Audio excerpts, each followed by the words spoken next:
First, I want to thank God for allowing me to be here and to make it to this meeting and just to make it up to the convention period. I just, I love you, Jenny. Anybody who don't know Jenny need to get to know Jenny. Once you get to know Jenny, all you're using excuses would be over. Jenny is most definite to me is a miracle. She think I give her encouragement. Just the sight of her staying clean one day at a time, she gives me so much more than what I could ever give her.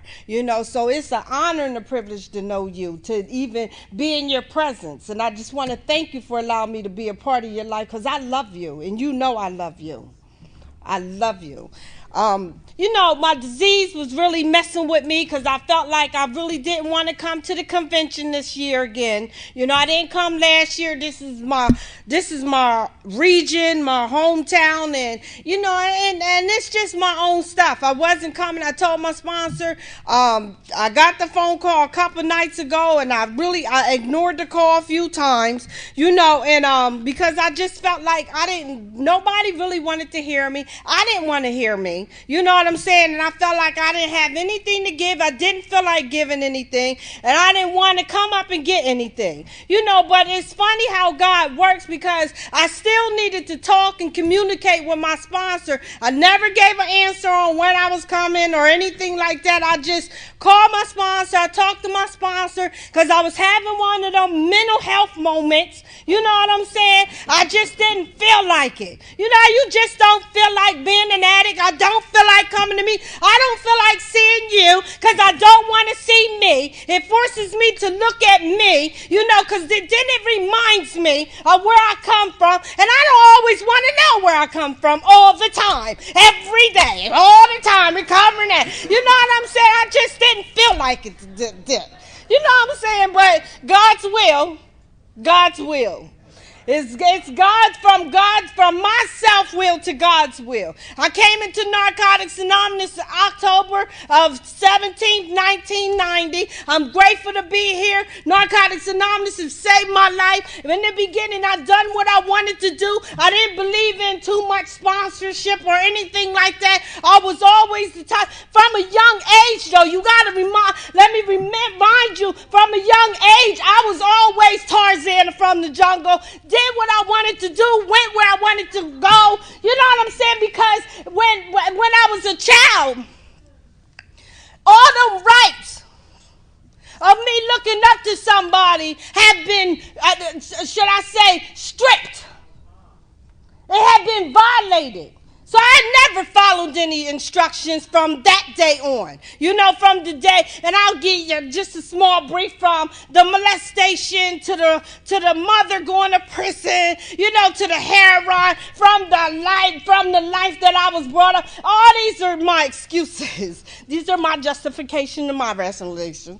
You know what I'm saying? She talks about that in the first step. I have a whole bunch of them. My sponsor always remind me I have 11 of them. She said they're denial, rationalization, justification, distrust of others, guilt, shame, embarrassment. You know what I'm saying? All them other good stuff. But listen. One of the things I don't do no more, I don't judge a person on how they act when they come here. I just don't do it no more because I don't know where they come from. To go from self-will to God's will, and let's go here, to go from self-will from no will. You know what I'm saying? Not believing, not trusting in anybody, believing that everybody that I have always trusted has already violated, hurted me, betrayed me. You know what I'm saying? So I was already abused and I felt like I was used. I felt like nobody done a great job. You know what I'm saying? At raising me, I needed to take control and do what I needed to do. It was about me getting mine all the time. You know what I'm saying? And no matter who I had to step on, hurt or whatever, because I needed to take care of me, myself, and I. And this was just me in the beginning because I was so hurt. I was so bruised. I was so battered. I was so broken. You know what I'm saying? I was messed up. I'm telling you, even still to the day, I'm sick. You know what I'm saying? Still to the day, my disease will tell me I'm not worthy. Still to the day, my disease, this little thing just sits in my ear and tells me to sabotage everything that's going good. Still to this day, I need some drama. You know what I'm saying? You ain't got no drama going on, Laurie. I think something's wrong with peace. It wasn't until I came into the rooms and I got a sponsor. I started doing some step work, and I believe this still to this day. I will fight this to the day I die. Step work has changed the quality of my life. I'm telling you, doing the work. And people say, well, what's the use in doing the work without application? It will catch up, because once you know better. It is a horrible thing to have information and don't do better. To me, that's torture. And I torture myself sometimes because I know better. You know, my self-esteem is not under my feet today. It's just not. It was. I had no friends because I didn't want no friends. You know, everybody who I thought befriended me wanted something from me. I wasn't that type of girl that just was around a bunch of women, and I wasn't doing no dudes. You know what I'm saying? I was doing me. I was doing me, and my first friend was my sponsor. She was like my mother, you know what I'm saying? And I know that they ain't supposed to take on them roles, but to me, my first impression of my sponsor was everything to me. She was the first woman that I know they say you don't have to dance with everybody, but I got to dance with somebody. And I needed to find somebody, and I needed to trust somebody who believed in me, because I was horrible. I hated people because I hated me. There was such a deep self-hatred for myself because I felt like nobody cared about me. So why should I care about me? You know what I'm saying? And I felt like you can't do no more to me than what I can do to myself. So I really was self-sabotaging me. You know, my sponsor talked about being a self-murderer. I did it and didn't even know I was killing myself. Everything I found out, every survival skill. This is how backwards I was. You know, the things that I thought I needed to do to survive was really the things that I was doing to kill myself. And everything that I needed to do to love myself, I was doing just the opposite. You know, you talk about the tricking. You know what I'm saying? You talk about the stealing. You talk about being just such an introvert, being just so much with rage, always angry, always had an attitude. That was an image I portrayed to keep you away from me. You know what I'm saying? Because I didn't want nobody to hurt me no more. And most important, I did not trust God. I felt like if there was a God, how could he do what he allowed to happen to me? How could he? What type of God to me allow a girl to get molested? What type of God to me allow a girl to grow up being abandoned and rejected? What type of God was that to me? So I felt like I ain't need God. I felt like I needed to do me, God's will. There was no such thing as doing God's will. It was to every man for himself. That's the way I survived for years, so I thought. So as time went on and my sponsor started telling me to do some step work, I was still doing some grimy stuff in the rooms. I'm talking about some grimy stuff. I still was going in the stores, flipping tags. You know, I was switching the shoes. I was going to the stores just changing shoes like it was normal, because it was normal to me. It was normal. I was doing something for so long it became a part of my arm. Tricking wasn't nothing for me. You know, my girlfriend was talking about the trick, and she was like, you know, I have a person who was in the rooms that was talking about she made this certain amount of money on her job, and she could have made that in 15 minutes to do that with no conscience at all. That was me. It wasn't nothing for me to give of myself.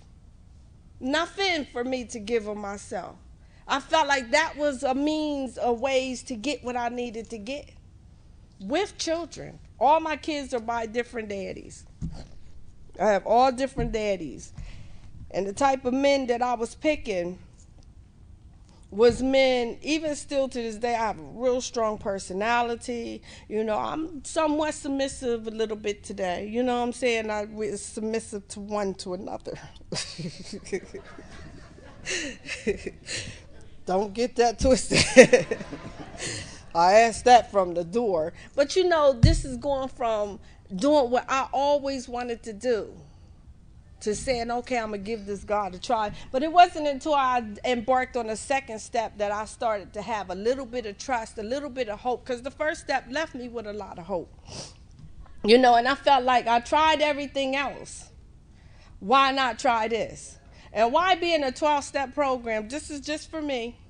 I can't do something and don't get nothing out of it. I'm too selfish. You know what I'm saying? So I had to do they said do some step work.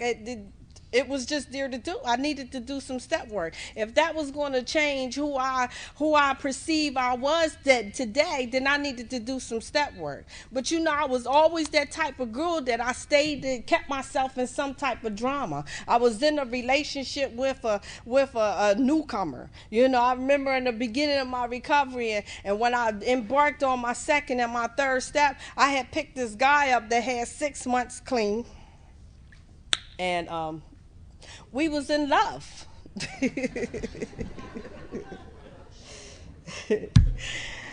We was in love, and I needed to help him in his recovery.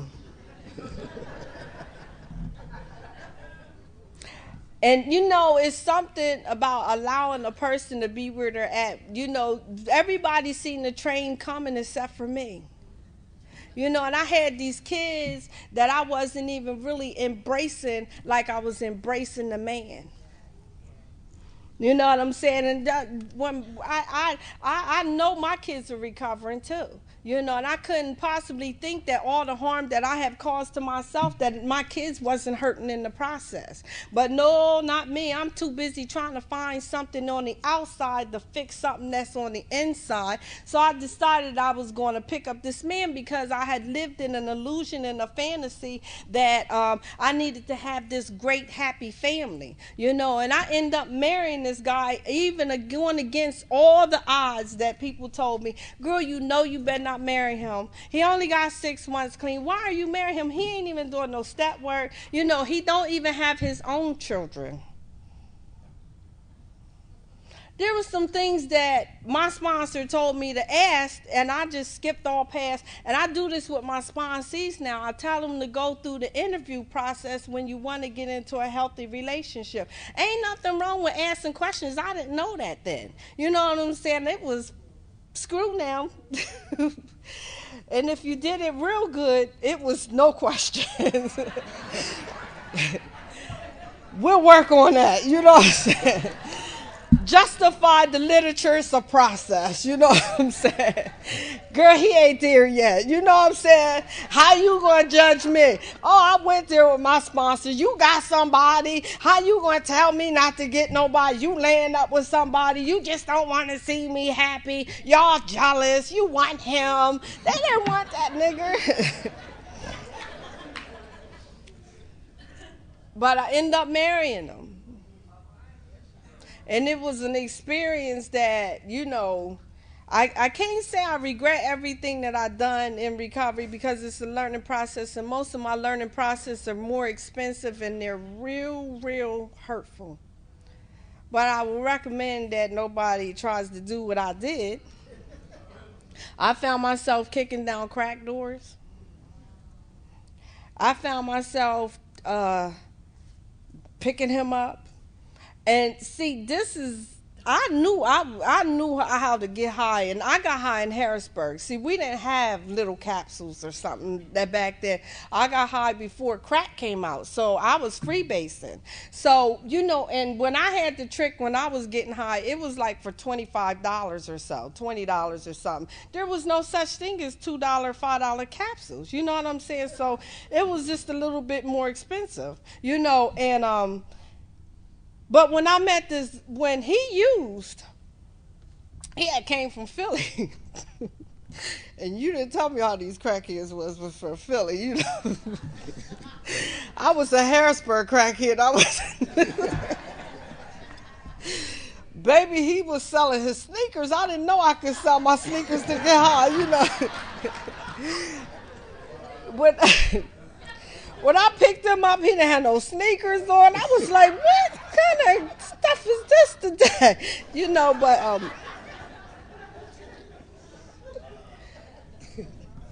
But I would pick him up, bring him home. I was on my third step.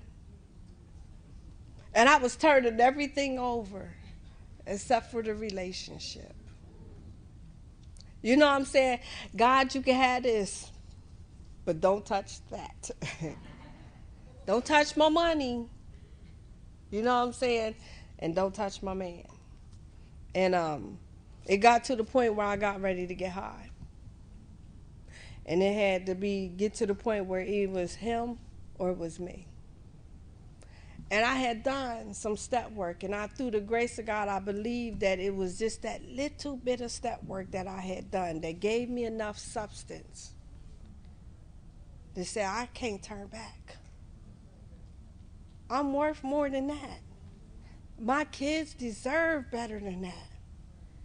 And I felt like he's still on my VCR and stuff. I'm not smoking. I just didn't want to go through that no more. And he had became my drug. And I had to treat him like my dope. So I had to change my phone number. I had to let somebody come stay with me for a couple days because I couldn't handle saying no. But I let somebody else who believed in me, who trusted in my process, who wanted to help me in my recovery, who loved me enough, loved me to life, to sit in my house and tell that nigger, no, you can't come here. This is it. She's about ready to smoke.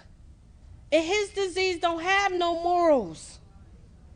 It didn't care nothing about me. It wanted to take me out with him.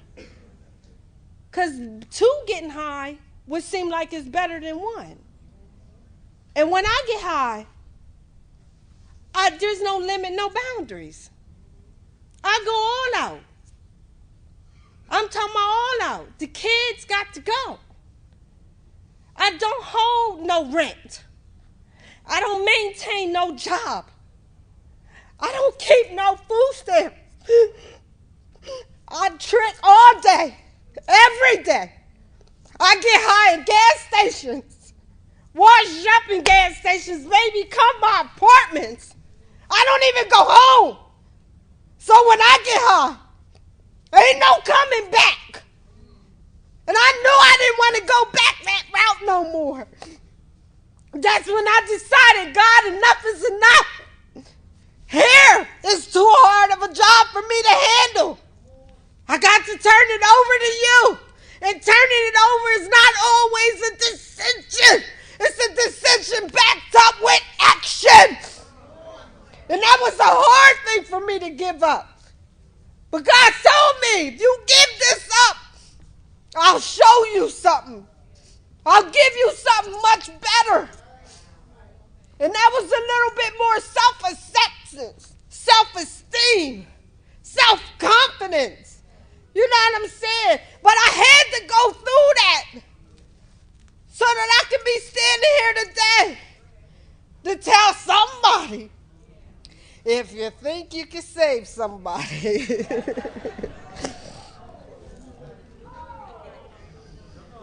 So, turning him over was not just a process, it was a dilemma.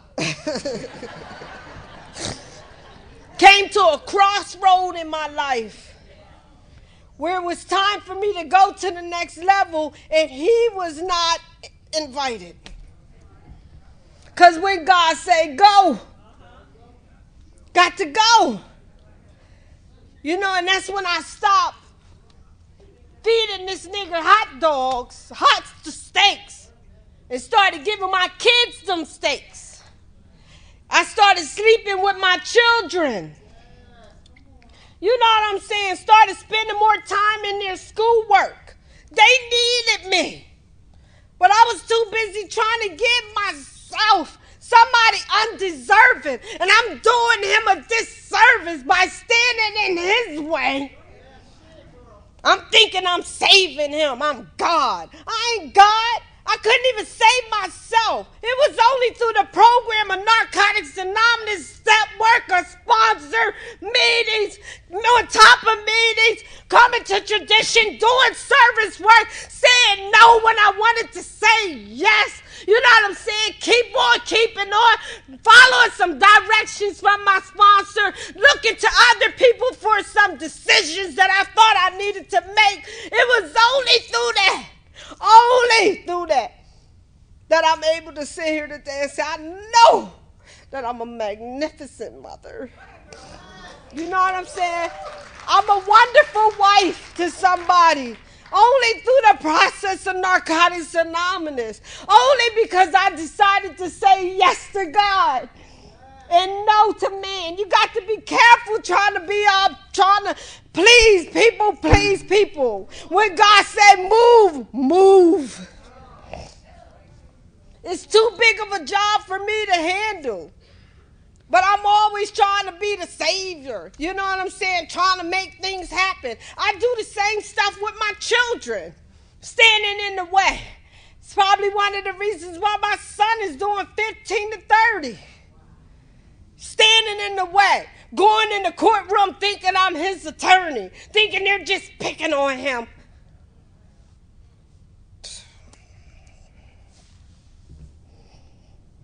But he's where he at. And I had to do some acceptance with that.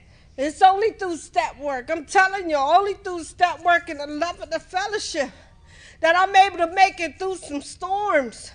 Because they come. But let me tell you, it ain't just storms that come. Joy come.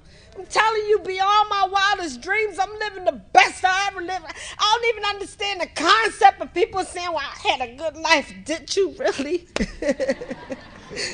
Did you really? Self-hatred is a terrible thing to be living in. Using dope and talking about I love myself, I couldn't have. Not when I'm killing my most greatest gift. God has given me a life, and I'm telling you, I wouldn't trade it in for nothing in the world. You know, so you talk about going from my will to God's will. Sometimes it ain't that hard of a decision to make when I look at the task that I would have to deal with if I think about doing it by myself. You know, so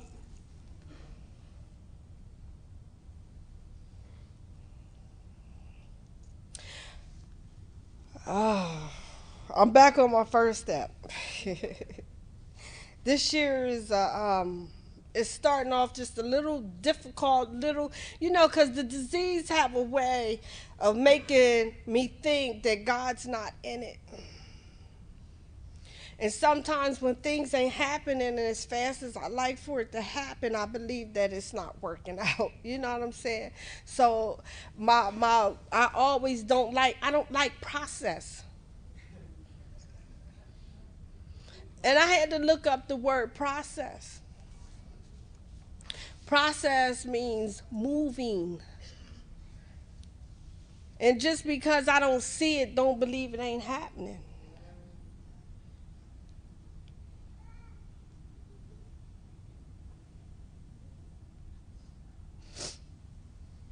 So I'm in a new place. This year, I believe, is a wonderful year for me, like every year. I really don't have that much more to share. I just want to say that, turning my will over to God has been one of the most greatest gifts. And I believe, to me, building an intimate relationship with God. It's one thing to do the open prayers and stuff like that, but then when it's a one-on-one, when there's times that I don't realize that God is all I need until God is all I have, and I believe that even though I have the love of the fellowship, God has his ways at times in my life when he want to show me that it's him, not me. You know what I'm saying? It's him, not you. Because what happens in that process for me, it increases my faith. You know what I'm saying? And it allowed me to know that I'm telling you, without that relationship with God, I don't know where I would be. And it's only through the rooms. I didn't meet God until I got here. I just need to say that I didn't meet God until I got here. So I know this is a God-given program. God orchestrates this program, and it's through this program that God has led me to him. So this year, last year, me and my husband adopted a baby. And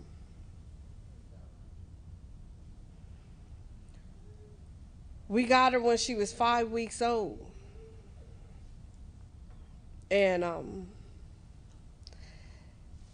I think right now I'm in a nurturing. My sponsee said I'm nurturing right now.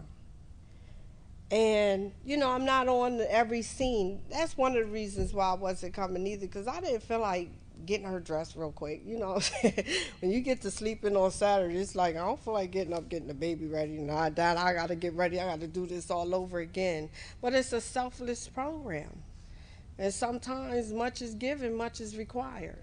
And it's time that I have to get up earlier, and she just got her shots yesterday, so I really didn't want to bring her out. But I remember when my mom told me that she didn't want me, and I felt like there was nobody wanted me, you know what I'm saying, as a baby, and there was no connection between me and my mom, and it reminds me of the times when they say once an addict, always an addict, and they tell me that lie is dead, and I think about that when I think about motherhood, that just because I wasn't afforded to have a mother in my life doesn't mean that I'm not a good mother.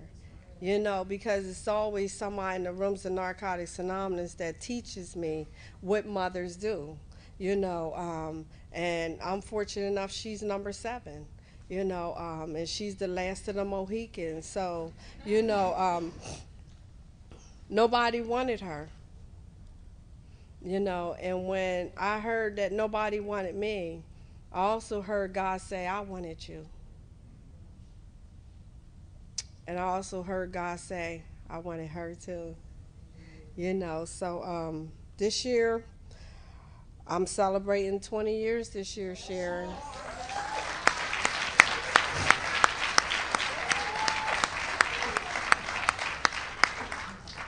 20 years this year. I'll have 20 years this year in October. And you meeting somebody who didn't believe that I could get one day. I'm talking about, I went from, tricking in the rooms. I was doing all kinds of fighting in the rooms and all kinds of stuff, and been on all kinds of service work, been married twice. This year, me and my husband celebrate our 10 years, of being together. And, and I know that's God's grace, because I didn't like to keep a man for more than 2 years. You know what I'm saying? So, you know, um, that's just being truthful. I was a hoe. Ain't no look, and still got it on my defect list. Don't get that twisted. I just ain't practicing hoeship. You know?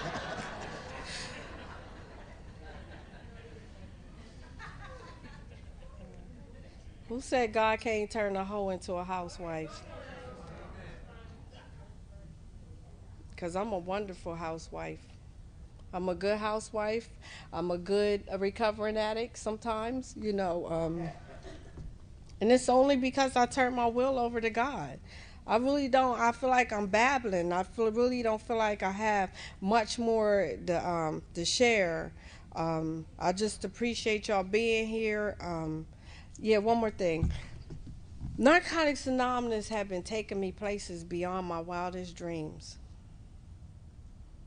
And I'm telling you, it's only through sponsorship. I have a wonderful sponsor. I love you, Lester. I think you're an awesome person. You know what I'm saying? One thing I love about you is that, guess what? You believe in keeping on. We fall down, but we get back up. The worstest thing to do is to fall down and stay down. You know what I'm saying? In the rooms, people going to talk about you. They're going to bite your back out. Friends is going to betray you. Haters is going to hate. My sponsor told me that my haters are my promoters. You know what I'm saying? And sometimes, don't get me wrong, that it bothers me sometimes that I can't be liked by everybody. But let the truth be told, I don't like everybody. I have to love you, but I don't have to participate in, you know, some things that goes on. And I think that that's where I'm at in my life. There's some things that some people are doing that I don't want to participate in anymore. I want to put them toys away. You know what I'm saying? Because for me, them toys is nothing more than survival skills. I was operating out of fear, and today I don't do that. I have some confidence, and I believe that sometimes when you don't have nothing to say, just don't say nothing. You know what I'm saying? It don't mean I have to be on every set. I don't have to be in every clique. You know what I mean? Sometimes God might want you to stand by yourself when you have to stand for something. The literature talks about that in the 10th step. It talks about sometimes you might have to turn around, turn away from people that are gossiping. You don't want to play them games no more, especially after you done did some work on yourself and got cleansed out. Ain't nothing worse than putting some poison back in you and then getting around some negative people who want to do some negative stuff, and talk about negativity all the time. That stuff, it rubs off on you. You can't tell me that it don't start something in the atmosphere. Tension starts something in the atmosphere. How do you feel tension? Why? Because it's a spiritual program. That's why we feel the tension in the atmosphere. That's why it's so important to have an atmosphere of recovery. Somebody ain't shooting off some hope. It's our responsibility. You know what I'm saying? We are accountable to give a message of hope. We can't be sitting up here letting people shoot dope and tell people that this thing don't work. You know what I'm saying? All they do is talk about people. I don't know what I don't know what type of program you working, but Narcotics Anonymous have given me 19 years clean. Something's working. I'm no longer stealing from my mom. I'm no longer backbiting. I'm no longer sleeping with my friends' people. I'm no longer tricking. I'm no longer stealing. Narcotics Anonymous is doing something great. I don't know. You know what I'm saying? I don't know what people be talking. Oh, they don't. We recovering what? We practice this thing. We don't get perfect. We practice. Don't sit up here and judge somebody because somebody got some clean time and they fall short of the air. Get the hell back up. Tell them, encourage them. Say, get up. Get back on your feet. Do what you got to do. Don't co-sign the shit. Look, don't co-sign. Look, just tell them, look, you need to get your ass together. What the hell's going on with you? Don't let somebody die. Friends don't let friends die. Come on, this is a program of life-saving.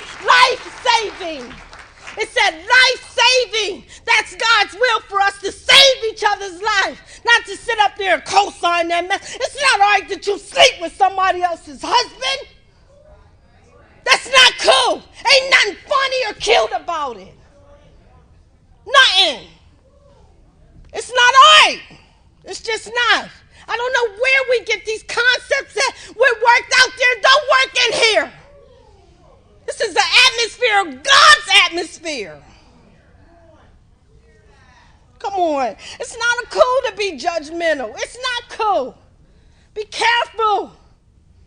Be careful the people that you judge. You just might be doing it. Look.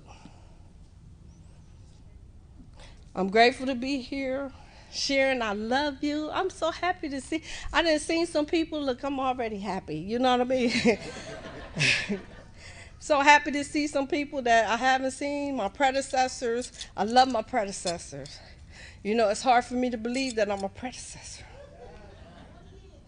You know what I'm saying? I really wanted to just, you know, when you get a little bit time, you got to be accountable. And it just means that you just can't do some stuff. You know what I'm saying? To be sitting there like, God, can't be acting out because I feel like acting out. No, it don't hurt. Sometimes it's good to bite your tongue. Hold your peace. You know what I'm saying? Because God's will show up. Don't always be the way that I want it to be, but it shows up. So I'm teaching y'all. I'm teaching a class. I'm doing some workshops. I had to do a syllabus. I'm talking about this is God's will. You talking about this crackhead. I had to write a syllabus. Imagine that. You know what I'm saying? You talking about somebody who came in and couldn't even read. I didn't have a GED when I got clean. My sponsor told me to go to school. She said, stop drinking. You know what I'm saying? Go to school. I went to school. That's the type of stuff. I need people that iron sharpens iron. I need that in my life. You know, so I had to write a syllabus. Can y'all believe it? Crackhead like me had to write a syllabus. Took me all day to write this syllabus. But I'm talking about beyond my wildest dreams. I'm talking about, you know, people stretching me in areas I didn't even know I could be stretched in. Talents that I never knew that would be found.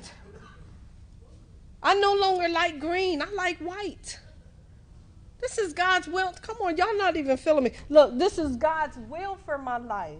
Sometimes we think that we like something, come to find out we don't even like it at all.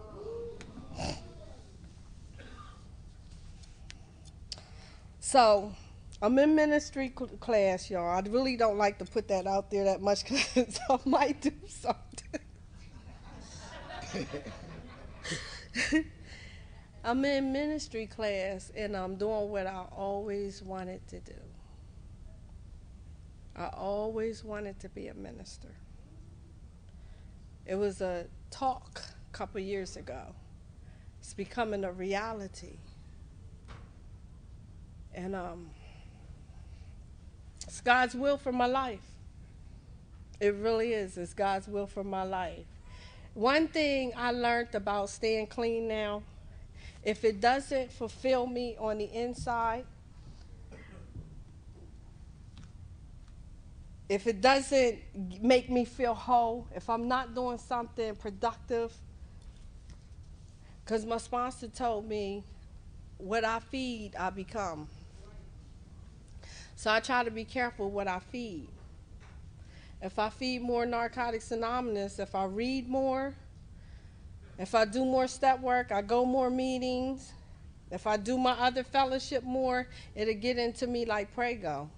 Why not? I want to be bamboozled. I tell y'all, my mind need to be warped. For real. Because where I come from, my first thought is not always to do the right thing. You know, don't let fear hit me first. Let a mortgage be due. And there's no money to be seen. That's not the first thing that always hit me, but it's always my second thought. Because Narcotics Anonymous taught me that addicts act on impulse. So since I know that addicts act on impulse, I need not act.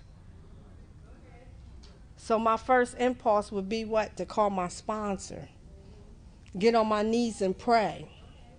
I never used to do that. So, you know, I'm going to keep coming back. I just wanted to share that for especially the women. You know, the women who just getting their kids back. You know what I'm saying? The women who's just trying to stay clean. The women who's trying to stop tricking.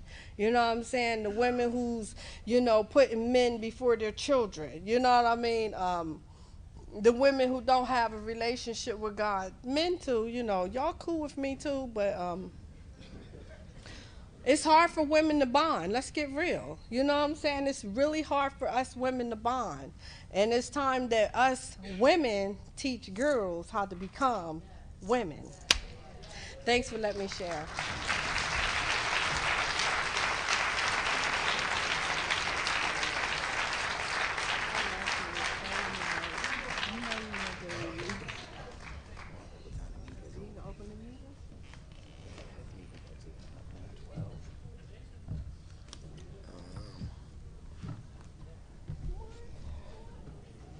I think we have time for one open a meeting for somebody to speak, share.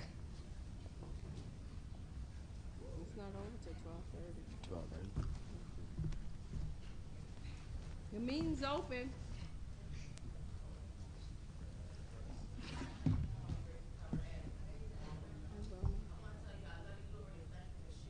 Thanks for listening.